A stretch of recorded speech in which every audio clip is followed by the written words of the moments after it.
Hello बच्चों। आ जाओ, देखो सुनो। तो तुम्हें याद है हम लोग आखिरी बार डायमेंशन एनालिसिस की बात कर रहे थे। और बेटा इसकी जो डायमेंशन एनालिसिस की बेसिकली तीन एप्लीकेशंस होती हैं, जिनमें से एक एप्लीकेशन मैंने आपको करवा दी थी। देखो तीन एप्लीकेशन कौन कौन सी थी, देखो मैंने तुम्हें उसमें भी बताया था, उस वाली वीडियो में भी। थ्री एप्लीकेशंस क्या क्या होती हैं? थ्री एप्लीकेशंस क्या क्या है? उसमें से जो पहली एप्लीकेशन है ना बेटा, वो पहली एप्लीकेशन वही थी, क्या थी? To convert to convert a physical quantity to convert a physical quantity from one system to other system, one system to other system. एक तो इसका ये एप्लीकेशन था, ये मैंने आपको पिछले वाली वीडियो में करवा दिया था। अगर नहीं देखी हो तो पहले उसको देख लेना, बिना उसको देखे इसको आओगे तो ये वाली एप्लीकेशन तुम्हारी रह जाएगी और यहाँ कुछ ज़्यादा समझ भी नहीं आएगा। और जो दूसरी एप्लीकेशन इसकी होती है, वो होती है to check the correctness to check the correctness of an equation. बेटा कोई इक्वेशन जो लिखी हुई है आपके सामने, कोई जो फॉर्मूला आपके सामने लिखा हुआ है, वो सत्य है कि नहीं, उसमें कोई गड़बड़ है कि नहीं। तो आप अगर आपको डायमेंशन एनालिसिस अच्छे से आता है ना, तो आप फिर वो करेक्टनेस नाप पाएंगे उसकी, है ना। जानते हो आईआईटी जेईई एडवांस का भी जो पेपर होता है या नीट वीट का जो पेपर होता है, उनमें एक आध सवाल पक्का पक्का डायमेंशन एनालिसिस का आता है, और वो इस पार्ट से आता है, सेकंड सेकंड इससे आता है। आपको बताना होता है, मतलब आपको ये सीधा सीधा नहीं बोलेगा कि भाई ये बताओ कि करेक्टनेस है, इनमें से कौन सी इक्वेशन करेक्ट है कि नहीं है। ठीक है, बट आपको स्मार्टली उसका आंसर करना पड़ता है। क्वेश्चन जानते हो इतना बड़ा हो जाएगा, वो 5 6 7 लाइन का क्वेश्चन होगा और नीचे 4 ऑप्शन दिए रहेंगे, बोलेगा इनमें से करेक्ट ऑप्शन बताओ, है ना। तो आप जानते हो बिना क्वेश्चन को पढ़े हुए ही पता है आप आंसर कर पाओगे, अगर आपको ये डायमेंशन एनालिसिस अच्छे से आ जाएगा तो। ठीक है, और जो थर्ड एप्लीकेशन इसकी होती है बेटा, वो होती है to form to form a formula knowing knowing the dependency knowing the dependency of the variables of the variables. मतलब क्या समझूं इससे, कि अगर मुझे पता चल जाए कि कोई क्वांटिटी किस किस चीज़ पर डिपेंड करती है, तो उसका फॉर्मूला मैं बना पाऊंगा, अपने आप फॉर्मूला बना पाऊंगा। जैसे कि फॉर एग्जांपल मुझे ये पता चल जाए कि भैया वेलोसिटी जो है डिस्प्लेसमेंट और टाइम पे डिपेंड करती है, तो मैं अपने आप उसका फिर फॉर्मूला बना पाऊंगा। ठीक है, फॉर्मूला बना पाऊंगा कि मैं कैसा फॉर्मूला बनने वाला है। या मुझे पता चल जाए कि वेलोसिटी जो है एक्सेलरेशन या टाइम पर डिपेंड करती है, मुझे पता चल जाए कि डिस्टेंस एक्सेलरेशन या टाइम पर डिपेंड कर रहा है, तो मैं अपने आप उनके बीच में एक रिलेशन, एक फॉर्मूला में बना पाऊंगा। ठीक है, तो ये तीन उसकी एप्लीकेशन होती है, उसमें से पहली मैं कवर कर चुका हूँ। ठीक है, आज दूसरी और तीसरी आज हम लोग कवर करेंगे। ठीक है, तो दूसरी क्या है? To check the correctness. अच्छा भाई, तो सारे के सारे जो ये चीज़ें हैं ना, ये मैं आपको एग्जाम्पल के माध्यम से और सवालों के माध्यम से समझाऊंगा, ताकि आपको अच्छे से समझ आ जाए। ठीक है, चले आइए भाई, देखिए शुरू करते हैं ज़रा। देखिए सेकेंड एप्लीकेशन क्या है? To check the correctness to check the correctness of an equation. अच्छा भाई, बहुत बढ़िया। चलो भाई आ जाओ भाई, देखो भाई, देखो सवाल क्या बोला गया। सवाल बोला गया कि द टाइम पीरियड, सवाल के माध्यम से समझेंगे। The time period the time period of a simple pendulum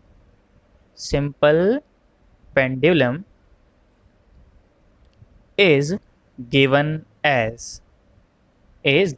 as t is equal to 2 pi under root L by G. ऐसा फॉर्मूला दे दिया। एक सिंपल पेंडुलम समझते हो ना आप लोग, कुछ नहीं होता सिंपल पेंडुलम। बेसिकली मान लो ये छत है और ये आपकी ऐसे मान लो रस्सी है, ऐसे मान लो ये रस्सी है, ये उसकी मीन पोजीशन थी। ये तो मान लो ये रस्सी है और ये कोई ऐसे यहाँ पर गोला लटका हुआ है रस्सी के माध्यम से, और ये गोला कैसे ऐसे टुई टुई टुई टुई टुई टुई ऐसे कर रहा होता है ना, बस ये सिंपल पेंडुलम कहलाता है। एल यहाँ पर इसकी रस्सी की लेंथ होती है ना। मैं सारी चीज़ें यहाँ पर लिख देता हूँ।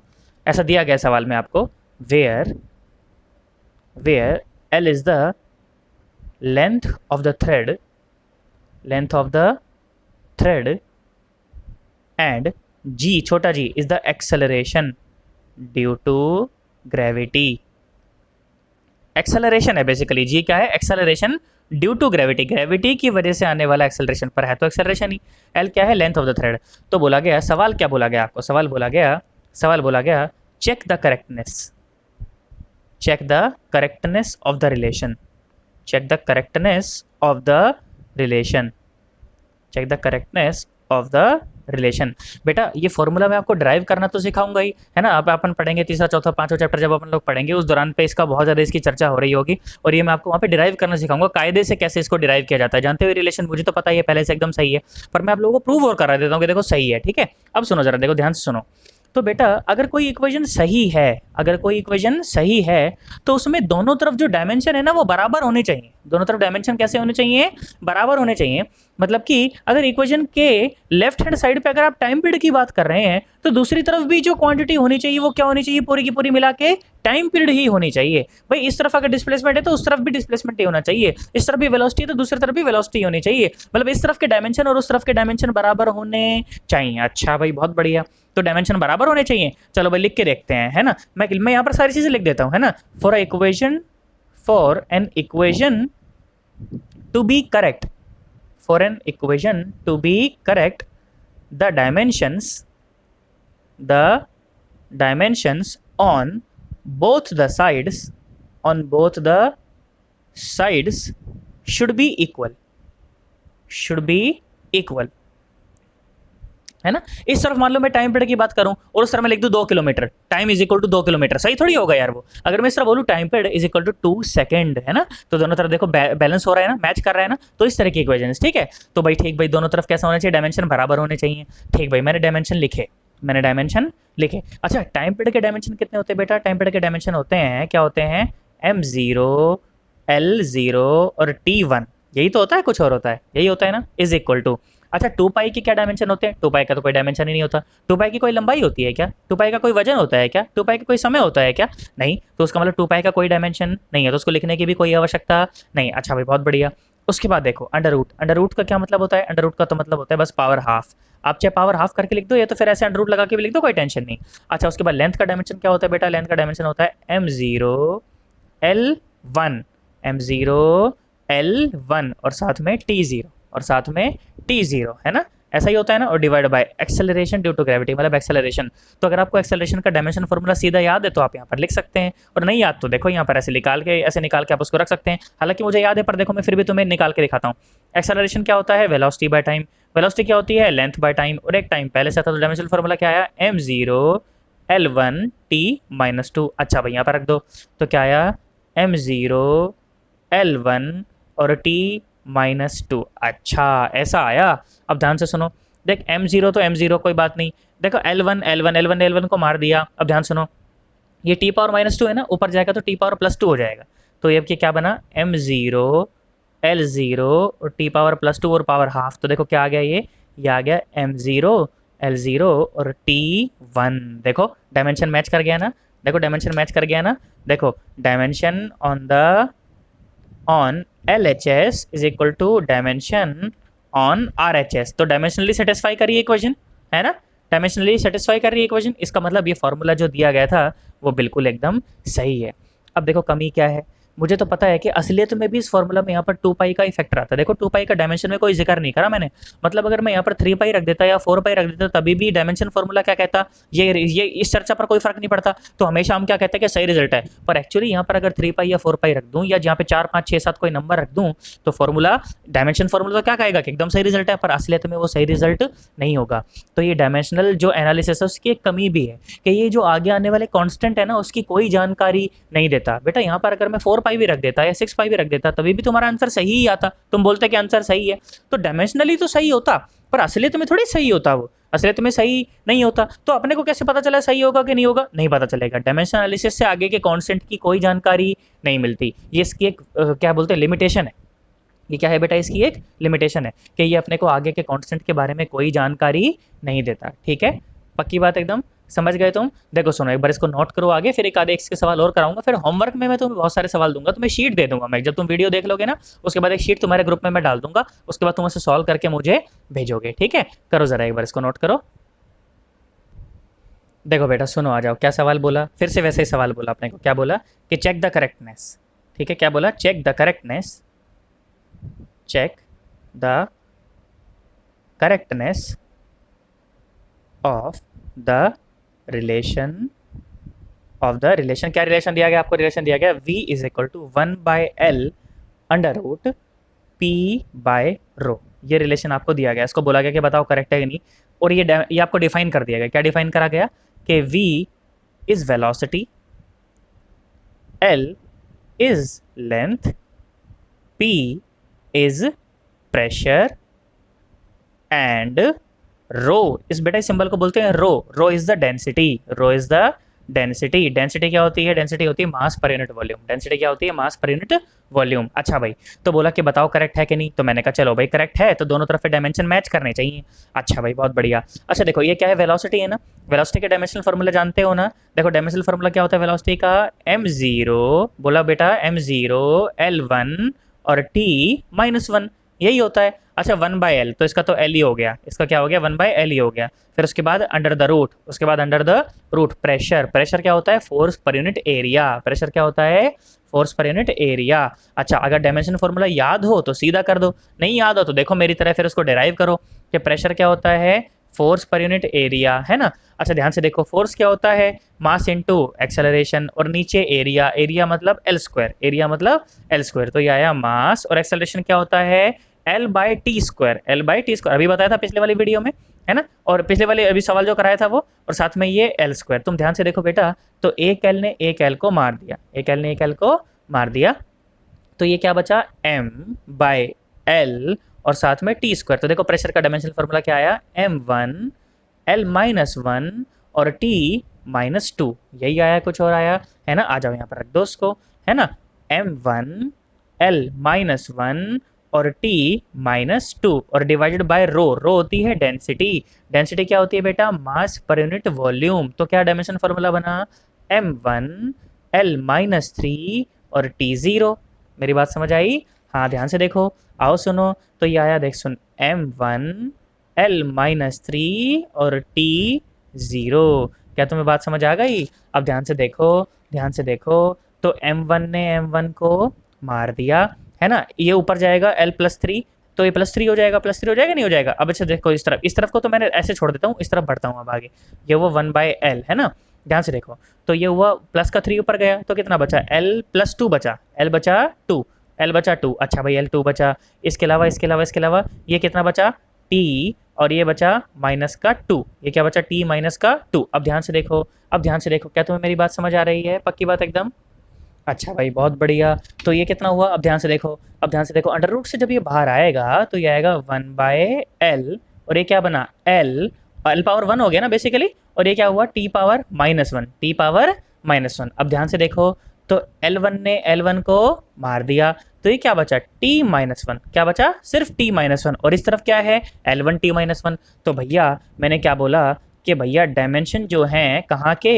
LHS के, they are not equal to the dimension of the RHS। तो मतलब कि ये जो फॉर्मूला है, ये फॉर्मूला बिल्कुल भी सही नहीं है, ये फॉर्मूला बिल्कुल गलत है, ये फॉर्मूला बिल्कुल गलत है। जानते हो तुम इसका बहुत स्मार्टली इस्तेमाल कर सकते हो इस टेक्निक का। अब जब क्या होता है कि कभी कभी अपन लोग प्रेशर में होते हैं एग्जाम में, उस टाइम पे अपन फॉर्मूला भूल जाते हैं, कोई ऊपर का वेरिएबल नीचे आ जाता है, कोई नीचे का वेरिएबल ऊपर चला जाता है, कभी कभी किसी की पावर वावर लगाना भूल जाते हैं। तो उस तरह से आप उसे चेक कर सकते हो कि जो आपको याद आ रहा है क्या वो सही है कि नहीं है, और नहीं है तो फिर देखो उसको सही कैसे करा जा सकता है, थोड़ा सा जुगाड़ू बुद्धि लगा के आप उसको सही कर पाओगे, है ना। तो ये आपके जो है प्राणों को बचाने के लिए ब्रह्मास्त्र है, ये सीखना है अपने को। क्या मेरी बात समझ आई तुम्हें? पक्की बात एकदम? तो अब तुम्हें समझ आ गया ना कैसे करेक्टनेस चेक करते हैं। अब देखो जो थर्ड वाला जो है ना, थर्ड वाला मैं तुमको और एप्लीकेशन इसका एक्सप्लेन कर देता हूँ, और उसके बाद अपन आपको सवाल देंगे बहुत सारे। वो सवाल जब आप लोग कर लोगे तो उसके बाद फिर अंदर कॉन्फिडेंस आ जाएगा कि हाँ यार मैं कर सकता हूँ इसको, है ना। अच्छा भाई ठीक भाई, बहुत बढ़िया। अच्छा उससे पहले मैं आपको एक चीज़ और बता दूं बेटा, कि जानते हो क्वांटिटी में जो है सेम तरह की क्वांटिटी ही जुड़ सकती हैं और सेम तरह की क्वांटिटी ही घट सकती हैं। मतलब कि प्रेशर में सिर्फ प्रेशर ही जुड़ सकता है और प्रेशर ही घट सकता है, वॉल्यूम में सिर्फ वॉल्यूम ही जुड़ सकती है और वॉल्यूम ही घट सकती है। क्या मेरी बात समझ आ गई? फोर्स में सिर्फ फोर्स ही जुड़ सकता है और फोर्स ही घट सकता है, कोई और क्वांटिटी घटना बढ़ना पॉसिबल नहीं है। मेरी बात समझ आ रही है? इस चीज़ को बहुत याद रखना, इस चीज़ को लोग कई बार प्रिंसिपल ऑफ होमोजेनिटी के नाम से भी जानते हैं, है ना। बाकी अपन उसको नाम वाम कुछ नहीं देंगे, आप बस बात समझो, लॉजिक समझो कि क्वांटिटी जो है सेम तरह की क्वांटिटी ही जुड़ सकती हैं और सेम तरह की क्वांटिटी ही घट सकती हैं। आलू में से केला घटाना पॉसिबल नहीं है। क्या मेरी बात समझ आ रही है? 4 किलो केले में से 4 किलो आलू में से 2 किलो आलू ही घट सकते हैं, 4 किलो आलू में से 2 किलो केला घटना पॉसिबल नहीं है। बोलो पक्की बात एकदम? समझ गए ना? ये बात इसीलिए मैंने बोली क्योंकि जब मैं आपको होमवर्क में सवाल दूंगा कई बार कई जगह तुमको ये बातें यूज़ करनी पड़ेंगी, ठीक है। तो इस जगह आपको ये बात याद होनी चाहिए, ठीक है। देखो बेटा थर्ड एप्लीकेशन देखते हैं। थर्ड एप्लीकेशन क्या था? थर्ड एप्लीकेशन ये था क्या? टू फॉर्म अ रिलेशन और formula, whatever you want to call it, to form a relation between the quantities, between the quantities। अच्छा भाई, ठीक, बहुत बढ़िया। फॉर एग्जाम्पल कैसे काम करता है ये टेक्निक मैं आपको बताता हूँ। अब सुनो भाई, वैसे काइनेटिक एनर्जी का फॉर्मूला मुझे याद है, क्या होता है वो, हाफ एम वी स्क्वायर होता है। क्या होता है, हाफ एम वी स्क्वायर। वहाँ पर एम क्या है, मास ऑफ द बॉडी है, वी क्या है, वेलोसिटी ऑफ द बॉडी है। मत ऐसा मानो, ऐसा फर्ज करो कि मान लो मैं वो फॉर्मूला भूल गया, पेपर में बैठा भाई साहब मैं भूल गया, मेरे को टेंशन होगी यार, नहीं याद आ रहा। बस मेरे को ये याद आ रहा है कि इस फॉर्मूला में हाफ आता था, कहीं ना कहीं मुझे याद है, इस फॉर्मूला में मास भी आता है, इस फॉर्मूला में वेलोसिटी भी आती है। पर किसकी पावर कितनी है भाई, एम नीचे आता था, मतलब half V square by M आता था, या half M square by V आता था, ये मुझे याद नहीं है। मुझे सिर्फ इतना पता है कि काइनेटिक एनर्जी के फॉर्मूला में एक तो हाफ आता है, एक एम आता है और एक वी वेलोसिटी आती है। पर कितनी पावर है किसकी, कौन ऊपर है कौन नीचे है, ये सब बातें मुझे पता नहीं है। ठीक भाई, फिर मैंने क्या करना है, मैंने वो रिलेशन फाइंड करना है, करेक्ट फॉर्मूला मैंने फाइंड करना है। तो ठीक भाई, मैं कर सकता हूँ उसको। ध्यान सुनो जरा, ध्यान सुनो, ध्यान सुनो। मेरे को क्या बोला गया, सवाल इस तरह से बोला गया, सवाल इस तरह से बोला गया, क्या सवाल बोला गया, सवाल बोला गया ऐसे, क्या कि kinetic energy of a body depends upon depends upon its mass depends upon its mass and its velocity and its velocity. Find out the relation, find out the relation between these three quantities, between these three quantities। चलो मैं तो कहता हूँ बेटा एक बार ना इसको जरा सोचो कि भाई कैसे करना है, क्या करना है, ये क्या कहना चाह रहे हैं। ठीक है, एक बार सोचो जरा उसको। सोचा तुमने? अब देखो जरा ध्यान से, तो क्या करना है वो सुनो जरा ध्यान से। तो क्या बोला कि काइनेटिक एनर्जी जो है वो डिपेंड करती है बॉडी के मास पर, डिपेंड करती है बॉडी की वेलोसिटी पर। तो मैंने लिखा वो बातें, मैंने यहाँ पर लिखी। मैंने कहा काइनेटिक एनर्जी जो है वो किस किस पर डिपेंड करती है, मैंने कहा मास पर डिपेंड करती है। और मैंने कहा जो काइनेटिक एनर्जी है ना वो डिपेंड करती है वेलोसिटी पर, वो डिपेंड करती है वेलोसिटी पर मास की कितनी पावर आएगी, पॉजिटिव आएगी या नेगेटिव आएगी, मुझे नहीं पता। वेलोसिटी की कितनी पावर आएगी, वो पॉजिटिव होगी वो नेगेटिव होगी, मुझे नहीं पता। मैंने कहा ठीक भाई कोई बात नहीं, नहीं पता तो नहीं पता भाई, क्या करा जाए। तो यहाँ से इन दोनों को जब मैंने ज्वाइन करा, इन दोनों को जब मैंने एक साथ लिखा, इन दोनों इक्वेशंस को जब मैंने एक साथ लिखा, तो मैंने ये पाया कि काइनेटिक एनर्जी जो है डिपेंड करती है मास की पावर ए और वेलोसिटी की पावर बी। अब मुझे नहीं पता वो ए बी क्या है, क्या नहीं है, क्या नहीं, मुझे कुछ नहीं पता। अब ध्यान से देखो बेटा, तो अब अगर मैं दोनों तरफ डायमेंशनल फॉर्मूला लिखूं, तुम्हें काइनेटिक एनर्जी का डायमेंशनल फॉर्मूला याद है, थोड़ा थोड़ा याद होना चाहिए, कभी कभी हल्का सा याद रह जाए तो कोई बुराई वाली बात नहीं उसके अंदर। क्या होता है वो होता है m1 l2 और t-2, है ना। अच्छा सुनो, ये होता है प्रोपोर्शनलिटी का साइन। इसको हटा के कोई कांस्टेंट लगा देता हूँ। और बेटा जनरली ये जो k है ना यहाँ पर, ये जो k है ये डायमेंशन लेस कांस्टेंट लिया जाता है। कैसा लिया जाता है, डायमेंशन लेस कांस्टेंट, मतलब कि एक ऐसा कांस्टेंट जिसका कोई डायमेंशन नहीं है, जैसे कि पाई हो गया, है ना, जैसे 2 पाई था उसका कोई डायमेंशन नहीं होता, तो इसको कहते हैं डायमेंशन लेस कांस्टेंट। कांस्टेंट भी दो तरह के होते हैं, ऐसे कांस्टेंट होते हैं जिनका डायमेंशन होता है, ऐसे कांस्टेंट होता है जिनका डायमेंशन नहीं होता। फॉर एग्जांपल जो प्लैंक्स कांस्टेंट, तुमको याद है संदीप सर ने तुमको केमिस्ट्री में पढ़ाया है, Planck's constant is equal to H nu वगैरह पढ़ाया होगा। तो वहाँ पर मुझे पता है कि प्लैंक्स कांस्टेंट भी होता है और उसके डायमेंशन भी होते हैं, एनर्जी बाय फ्रीक्वेंसी के होते हैं उसके डायमेंशन, है ना। अच्छा ध्यान से देखो, तो जनरली यहाँ पर ये कैसा है, डायमेंशनलेस कांस्टेंट है, इसको मैं हटा दूंगा आगे, इसका कोई मतलब नहीं है। मैं तो कहता हूँ तुम हटा लगाना भी मत, तुम तो सीधा का सीधा ब्रैकेट बड़ा का ये बराबर का निशान लिख के और आगे बढ़ जाना। तो क्या करोगे, देखो सुनो, m की पावर a ना, मतलब कि m0, अच्छा m1, इसको ऐसे लिख सकता हूँ ना मैं, देखो इसको ऐसे लिख सकता हूँ, m1 l0 t0 power a। बोलो लिख सकता हूँ, लिख सकता, हाँ लिख सकता हूँ यार, अंदर मल्टीप्लाई हो जाएगी तो कितना हो जाएगा, m का पावर a l0 t0, एक ही बात है ना। अच्छा सुनो, वेलोसिटी की पावर b, अच्छा वेलोसिटी होती क्या है बेटा, वेलोसिटी होती है m0 l1 और t-1 और पावर b, और पावर p। हाँ बात समझ आई मुझे बेटा, एक बार जरा अब इसको नोट करो अच्छे से ताकि मैं पेज को बदल सकूं एक बार, ठीक है, करो जरा एक बार नोट। देखो बेटा, देखो वहीं से चर्चा को आगे बढ़ा रहा हूँ, देखो इस इक्वेशन को दोबारा लिख देता हूँ अपने अंडरस्टैंडिंग के लिए, सुनो जरा ध्यान से। तो क्या हुआ, ये हुआ m power 1 l power 2 t power -2 is equal to some constant times m power 1 l power 0 t power 0 और ये पावर a है ना, और उसके बाद m power 0 l power 1 t power -1 और साथ में पावर b।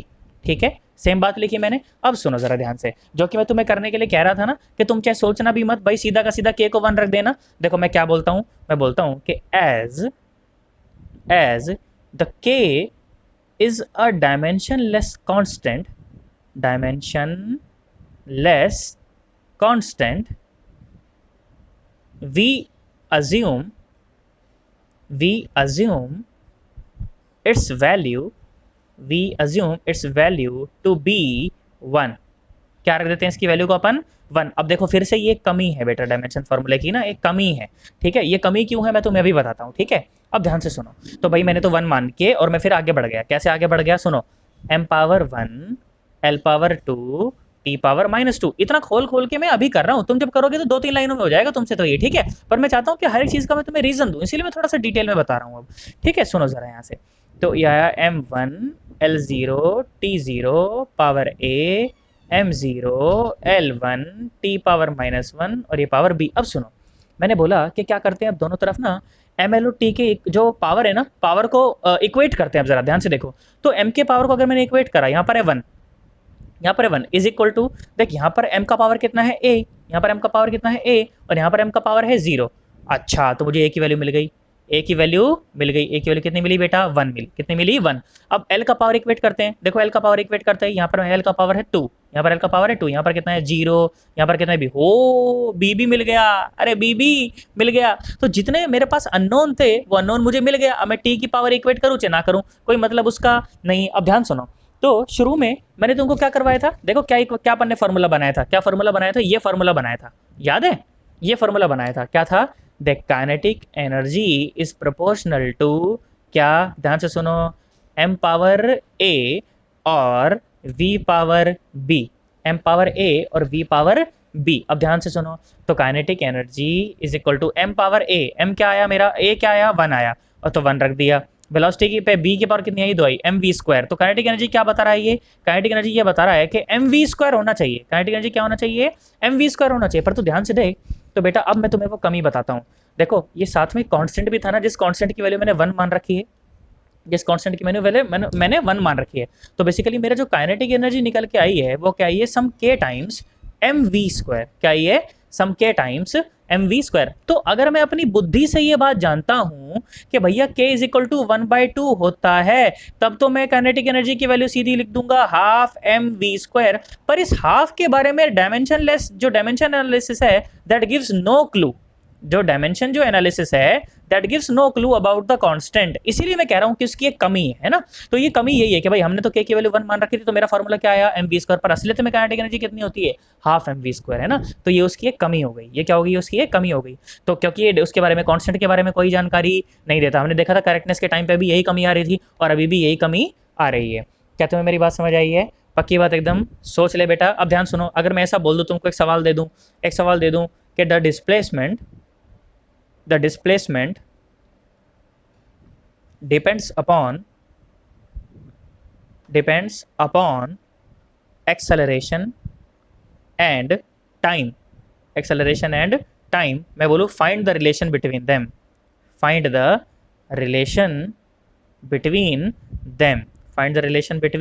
them। तो भाई बहुत आसान सवाल है ना, कर सकते हैं उसको।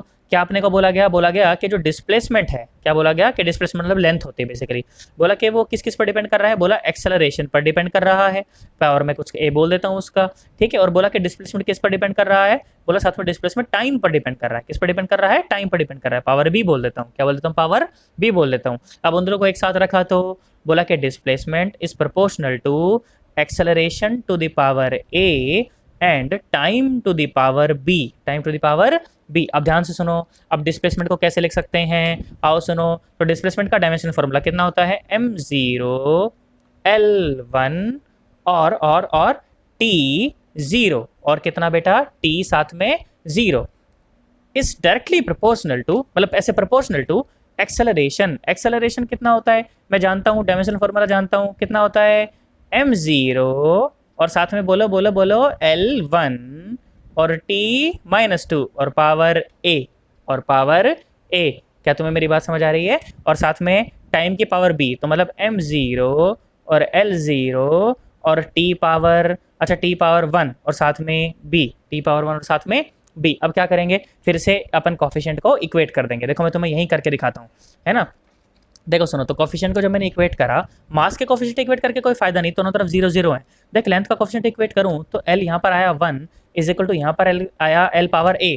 अच्छा यहाँ पर कितना आया देख सुन, तो ए की वैल्यू मेरे को मिल गई 1, ए की वैल्यू मेरे को मिल गई 1। अब देखो टाइम का कोफिशिएंट इक्वेट करो, तो यहाँ पर है टाइम का कोफिशिएंट 0 इज इक्वल टू, यहाँ पर टाइम का कोफिशिएंट कितना है -2a, देखो -2a कितना है बेटा, -2a, और यहाँ पर कितना है प्लस का b। अब सुनो a की वैल्यू तो कितनी है 1 है ना, तो 0 is equal to -2 plus b, तो b का कोफिशिएंट कितना मिल गया बेटा 2, बी का कोफिशिएंट कितना मिल गया बेटा 2। तो देखो डिस्प्लेसमेंट क्या मिला मेरे को, डिस्प्लेसमेंट मेरे को ये मिला is equal to what, acceleration to the power a and time to the power b, मतलब a और साथ में टी स्क्वायर, क्या मिला साथ में ए टी स्क्वायर। पर असलियत में मुझे पता है कि displacement s is equal to half a T square होता है, कितना होता है हाफ ए टी स्क्वायर होता है ना, तो कांस्टेंट की वैल्यू जो आगे है वो कितने आने वाली है, हाफ आने वाली है। ये बात मैं अपनी बुद्धि से जानता हूँ, आपको पता हो जाएगा बाद में। तो ये क्या हो गई, डायमेंशन एनालिसिस की एक कमी हो गई, पर फिर भी मुझे एक क्लू तो मिल ही जाता है ना, मुझे एक रफ क्लू तो मिल ही जाता है कि मेरा फॉर्मूला कैसे आने वाला है ना। तो अगर देखो पेपर में बैठे हैं और उस समय अगर मेरे को इतनी जानकारी मिल जाए तो इससे बड़ी क्या बात है कि भाई किसकी पावर कितनी है, किसकी पावर पॉजिटिव है, किसकी पावर नेगेटिव है, कैसा है कैसा नहीं है।